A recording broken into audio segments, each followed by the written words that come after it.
Everyone ఈ రోజు mini blog ఇది. తులసికోటకి అయితే పెయింట్ వేసాను అనమాట. కొద్దిగా రంగులైతే మిగిలాయని ఇలా దేవుడి గదికైతే మా అమ్మ ముగ్గులు వేస్తారు. సో ఇంకా ఇంకొంచెం ఉంది, ద్వారబంధానికి కూడా కొంచెం ముగ్గులు వేసి బొట్లు పెడితే అందంగా కనిపిస్తుంది కదా. సో నెక్స్ట్ డే అయితే వేయాలి. సో ఈ రోజు బుధవారం కారణంగా ఏంటంటే చేపలు తీసుకుని వచ్చారనమాట. నది దగ్గర ఫ్రెష్గా చేపలు అయితే దొరుకుతాయి. సో మనం ఏంటంటే ఇంటికి తీసుకుని వచ్చేసి క్లీన్ చేసుకోవాలి. ఆల్రెడీ ఒకసారి నేను షేర్ చేశానండి చేపలని ఎలా క్లీన్ చేసుకోవాలి అని. సో ఇంకా తెలియని వాళ్ళకైతే అది బాగా యూజ్ అవుతుంది, చూడండి ఒకసారి.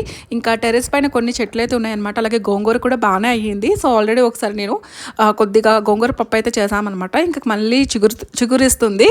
సో ఇక్కడ చేపలు అయితే క్లీనింగ్ ఈ రోజు ఏంటంటే నర్సరీకి కూడా వెళ్ళాలన్నమాట. ఎందుకంటే ఇండోర్ ప్లాంట్స్ అయితే కొత్తగా వచ్చినాయి. సో అలా చూస్తాను, ఒక 2-3 ప్లాంట్స్ అయితే తీసుకురావడానికి అయితే వెళ్తున్నాను.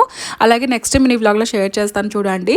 సో ఇంకా చేపల పులుసు రెసిపీ అనేవి నేను చాలా వీడియోస్లోనే పోస్ట్ చేశాను. ఇంకా లింక్ ఇస్తాను, ఒకసారి చూడండి డిస్క్రిప్షన్లోన. అలాగే ఇంకా మా అమ్మ అయితే చేశారు. ఇక్కడ మా అమ్మ వచ్చిన తర్వాత వంటలు చాలా వరకు మా అమ్మ చేతితోనే చేయించుకొని తింటాను.